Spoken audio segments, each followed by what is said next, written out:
High winds, torrential rain, damaged homes, flash floods. It's hurricane season once again. Hello everyone, I'm NBC 17 Chief Meteorologist Wes Hohenstein. Welcome to this Precision Weather Alert special, Preparing for the Storm. During the next 30 minutes, we'll be covering all things hurricane. We go back in time and revisit the devastation from past hurricanes like Hazel, Fran, and Floyd. You know, we're hit and we're not prepared at all. What would happen if a massive Category 4 hurricane like Hazel struck again? See how the storm could do damage to homes here in the Triangle. How many storms can we expect this season? We'll examine what the experts say will happen this summer. In the hours after a storm, a major hurricane, you're on your own. When the storm hits, are you ready, and is your home ready? Find out what you should do when a hurricane comes calling. For many people who live in the path of hurricanes, there are 5 seasons each year: spring, summer, fall, winter, and hurricane season. So the calendar has turned, and we are once again in that window of potential danger where fierce and powerful storms form in the Atlantic, and some find their way here to North Carolina. Now, each year before the hurricane season begins, there's always speculation. How many storms will form? Will another big one like Katrina or Fran strike again? And of course, will we be in harm's way here in the Triangle and central North Carolina? Forecasters offer their predictions of how the summer will play out. And here's what some of the more respected experts have to say, including a local group from the Triangle. When predicting hurricanes, there are 3 key numbers to look for: the total amount of named storms, the number of those storms that will become hurricanes, and finally the number of intense hurricanes, which means a Category 3, 4, or 5 storm with winds over 110 miles per hour. We begin with someone you might think would be better off forecasting snow, not hurricanes. But for more than 20 years, Dr. William Gray and his team from Colorado State University have been making seasonal hurricane forecasts. As best we can see it for this year, we should have a very active year. Their forecast: 15 named storms, with 8 of them becoming hurricanes, and 4 of those reaching the intense hurricane level. A couple of interesting things to note about these numbers: all of them are above the amount of activity we would see in a normal season, but they are below last year's predictions. For our next team of forecasters, we didn't have to go very far. A relative newcomer in the business of hurricane forecasting is Dr. Shea's team at North Carolina State University. In 2006, they stood alone in accurately predicting a mild season. Last year, their predictions were a mixed bag. They nailed the number of named storms, but just like Dr. Gray's team, they overestimated the number of major hurricanes. This year, they're calling for an active season for named storms, but landfall numbers are close to normal. Our model showed an active season overall for the Atlantic Basin. The NC State team is calling for 13 to 15 named storms, 6 to 8 of which will become hurricanes, and focusing on our part of the world, 1 or 2 of them are predicted to make landfall in the southeast United States. Finally, there are the predictions from NOAA and the National Hurricane Center. They're also preparing for a busy season. We may well see a very busy season from June 1st to November 30th. The scientists at our Climate Prediction Center project a 90% chance of a near normal to above normal season for tropical storms and hurricanes. They're calling for 12 to 16 named storms, with 6 to 9 becoming hurricanes, and of those storms, 2 to 5 could become major hurricanes of Category 3 strength or higher. So what do all these numbers mean? Well, keep in mind an average season has 11 named storms, including 6 hurricanes, for which 2 reach major status. Every prediction we've talked about bears this in common: they're all leaning toward this being a busy season in the Atlantic. We can't tell you when, we can't tell you exactly where, but sometime during the season we're going to face another threat from a hurricane. In the past, forecasters' numbers have been off thanks to many factors that are simply impossible to predict. For example, in 2006, it was the development of a mild El Nino that didn't give storms a chance to form in the first place. According to the National Weather Service, El Nino and La Nina forecasts are currently the biggest source of uncertainty for the hurricane outlook. They refer to the period between March and July as the springtime forecast barrier. It's a period when predicting can be difficult because the atmosphere is in a state of transition.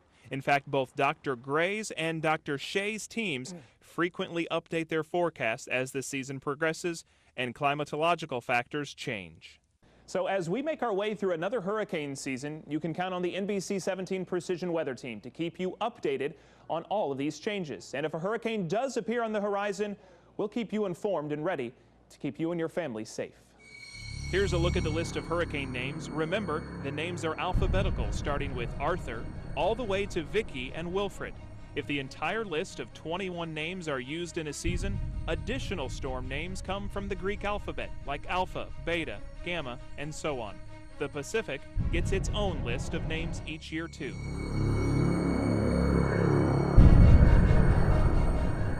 We really haven't been tested in this area really since 1996, Hurricane Fran, and that storm's getting way back in a lot of people's memories, and a lot of folks around here now weren't even here in 1996. Coming up, hurricanes in North Carolina have had a long and devastating history. We go back in time and revisit the storms that brought the most damage to the state and here in the Triangle. Plus, are you prepared for when the next big storm strikes the Triangle? We all know about water, food, and the usual survival kit, but we've got some safety tips you may not know about that could help you when a storm hits. You might be surprised at some of the simple things that can make a big difference. And what if only one Category 4 storm has ever breached North Carolina's shores? But what if another mega hurricane struck? We take a look at what would happen if the big one hit, the impact it could have on us here, and if emergency management officials are prepared. Stay with us.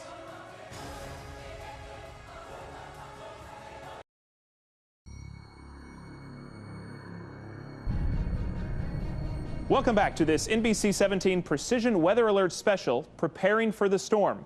While it's true the past is no indicator of what storms we'll get in the future, that doesn't mean we shouldn't look back, if for no other reason than to be reminded of how devastating a hurricane can be. And we've had our fair share of destructive storms hit us here in the Triangle. North Carolina and hurricanes have a long and devastating history together, including some big storms such as Hazel from 1954.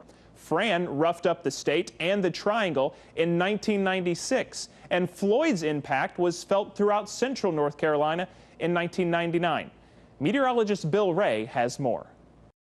Does this look like a scene from a hurricane slamming the Triangle? It's close, but no cigar. In June 2006, the remnants of Tropical Storm Alberto rolled through the Triangle, dumping nearly 8 inches of rain on the area.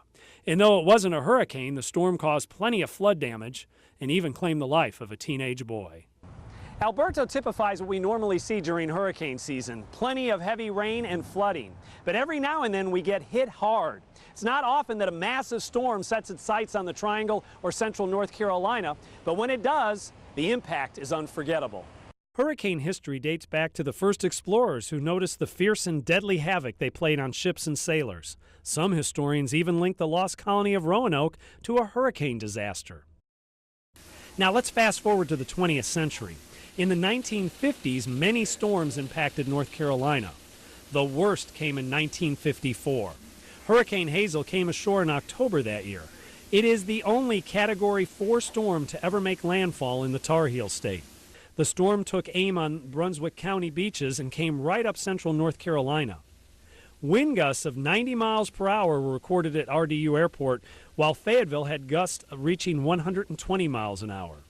At the time, Hazel was the most devastating natural disaster to ever hit North Carolina. Over the next 40 years, central North Carolina was largely untouched by major hurricanes. In 1989, Hurricane Hugo hit the Charlotte area hard, but missed us in the Triangle. It may have been, though, the calm before the storm. The 1996 hurricane season was a long and devastating one for North Carolina. In July, Bertha, a Category 2 storm, came ashore near Wilmington. Bertha was the first time since Hazel that a major storm had made landfall in North Carolina. Bertha's impact here was mostly a rain event, but it was merely the opening salvo for what was to come. Hurricane Fran came ashore near Cape Fear on September 5th, packing winds of 115 miles per hour. The Category 3 storm left a path of destruction in its wake, and it set its sights directly on the triangle. In the early morning hours of September 6th, the storm passed through central North Carolina. The eye of the storm actually passed directly over Durham as it was transitioning from a hurricane to a tropical storm. For the triangle, the damage was unlike most had ever seen. Trees snapped or uprooted, loss of power for thousands, and of course flooding. Fran left 21 people dead in North Carolina and caused over $3 billion in damage. Fran seemed to be a storm of a generation. Much in the way the 1950s had Hazel, the 1990s had Fran. So maybe North Carolina would be safe for another 40 years? Not even close. Just 3 short years later, in September of 1999, Hurricane Floyd came calling. The storm came ashore near Cape Fear with wind gusts over 100 miles per hour. Floyd was a prolific rainmaker, dumping up to 20 inches along its path. The Tar River crested 24 feet above flood stage. 35 people were killed. 80,000 homes were damaged or destroyed. Since Floyd's devastating landfall, the Triangle has endured more storms, though fortunately not nearly as destructive. Last year was quiet, and we can only hope the same for this year. And meteorologist Bill Ray joins us now in the studio to talk a little bit more about the history. I guess by all accounts, Hazel, back in 1954, worst hurricane ever Category for 4. central North Carolina. Yeah. More recently, let's talk about one that we might all remember and that you were a part of, Fran, in 1996. What was it was like Hazel, 50, 40 years later is what people were talking about. I was at the beach with my family, and we were sitting there vacationing and had to evacuate the beach, head back to Durham, so we were just hours ahead of the storm. Got into Durham that night. The storm struck in the morning. While I was in my bed at night, I could hear the winds hitting the north side of our house. Didn't think much of it, and then I said, God, I got calm. Maybe it's getting better out. Then they picked up again out of the south.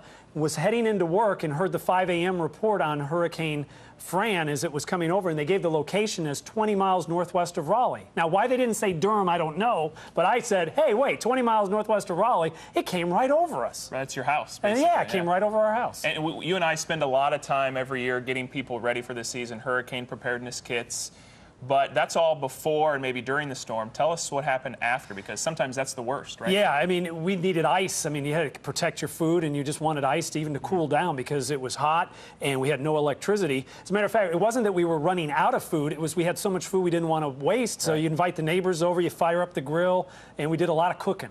Wow, okay, good stuff. Okay. Thanks, Bill. Coming up, when a storm approaches, what do you do? And when it hits, are you prepared? And are you ready for the aftermath? Find out what you must do and must have before the storm strikes. Plus, it's not often, but we've been slammed by massive hurricanes in the past.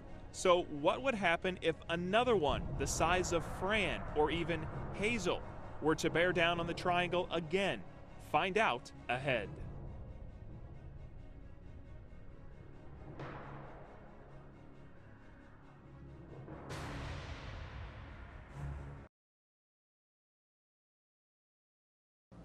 Welcome back to this NBC 17 Precision Weather Alert special, Preparing for the Storm. When severe weather threatens your family, you need to have a plan in place to protect yourselves and a plan for what happens after the storm hits. Having plenty of food and water is common knowledge, but there are a few things you may not have thought about that could make a big difference. NBC 17's Peter Kunish has more. Well, hello, everyone. Let's move past the what if and go to the here it comes part of the hurricane safety. Let's say the storm is about a day away. A couple of things you can do. Make sure you fill up your car with gas because you're not sure when you'll be able to do that again. And while you're out, pick up some of the essentials. Food, water, also some cash is always handy. Clean up that lawn debris because the winds could use those as projectiles, and that just adds to your safety and the safety of those around you.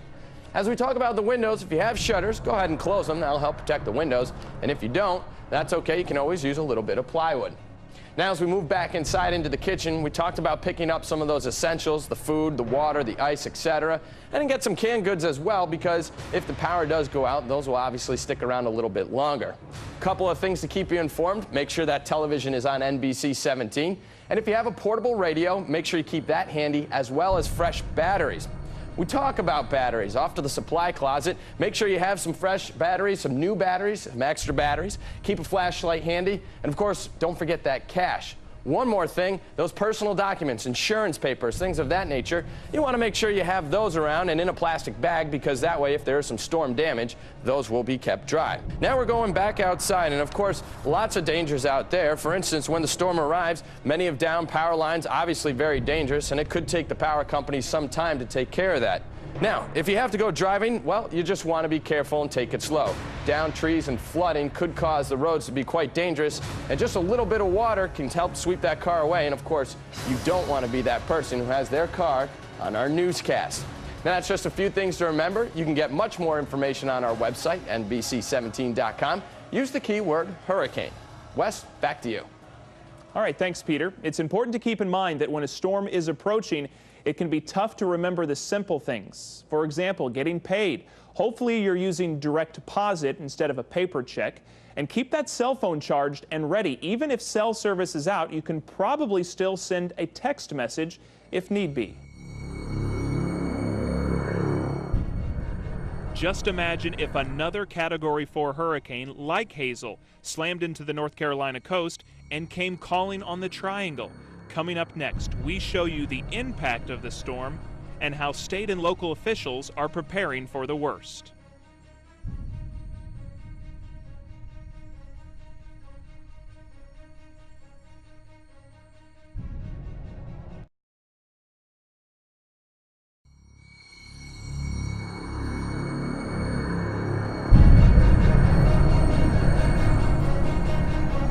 Welcome back to this NBC 17 Precision Weather Alert Special, Preparing for the Storm. Images of Katrina's devastation bring home just how powerful and deadly a hurricane can be. Here in North Carolina, Hazel was the storm of a generation. Like Katrina, it was a Category 4 storm that left death and destruction in its wake. So we wanted to know what would happen if another Category 4 storm made landfall here again and set its sights on the Triangle. How would we be affected, and would we be ready? NBC 17's Frank Graff has more. They are sights and sounds North Carolinians haven't seen for a while. We've been extremely fortunate in the recent years with relatively little hurricane activity and no real significant damage. Trouble is, the state's fast-growing and hurricane-naive population is worrying North Carolina emergency officials because the big one will eventually make landfall. But the thing is, not any part of North Carolina is immune to hurricane threat. In fact, the big one did hit. 1954, Hurricane Hazel, the only Category 4 storm to make landfall in North Carolina, left a path of debris and devastation from Wilmington to the Triangle. It then continued on through Washington, D.C. and into Canada.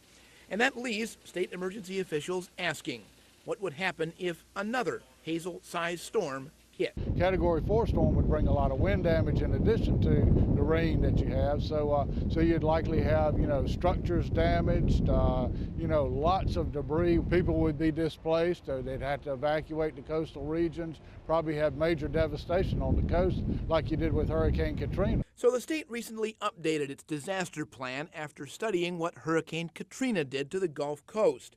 Katrina's widespread destruction across several states and far inland is still being felt 2.5 years later. It's forced emergency officials to rethink their plans. One of the things that Katrina taught was that you could truly have literally tens of thousands of people have to evacuate from an area. The result is the Coastal Region Evacuation and Sheltering Standard Operating Guide. Got the wind going this way, so wind blowing towards the coast, towards the west. Studying Hurricane Fran's 8-foot storm surge helped the state craft a new disaster plan, estimating at least 20 coastal communities would need to be evacuated if a major storm came ashore. At least 50 to 60 counties would experience some flooding, wind damage, downed trees and power lines. You'll see a lot more damage because increased population and property value along the coastline. That's probably a major difference compared with 1954. The state's growing coastal population requires more evacuation time and more shelters. Evacuations and shelters open, and where power is out, where water is in scarce supply. State officials believe North Carolina is as prepared as possible. Rescue teams positioned across the state, a new emergency communication system, 2 warehouses stocked with supplies. Because of the plans that are in place, not only from a communication standpoint, but from an emergency response standpoint, things are a lot more organized. Resources are already pre-deployed, pre-staged. I think if we had another Hurricane Hazel or another Hurricane Floyd, by all means, we are much better prepared. It's a plan officials hope will never be used. It's in place. We really have to make sure that the resources that we have for disaster response are ready to respond, whether it's in the western part of the state or the eastern part of the state. And with North Carolina second only to Florida in the number of hurricanes making landfall, the plan will one day be tested. All eyes are once again looking out to sea. Frank Graff, NBC 17 News. Thanks, Frank. If you'd like to hear more from any of the folks you've seen in the show, just go to our website, NBC17.com, for the uncut interviews. Plus, we have all things hurricane there, from safety tips to forecasts to real-time radar and more. It's all on NBC17.com, keyword hurricane. Well, we hope this program has been helpful and insightful, and we hope you can put this info to good use and stay safe this hurricane season. For the entire NBC 17 weather team, I'm Wes Hohenstein. Thanks for joining us.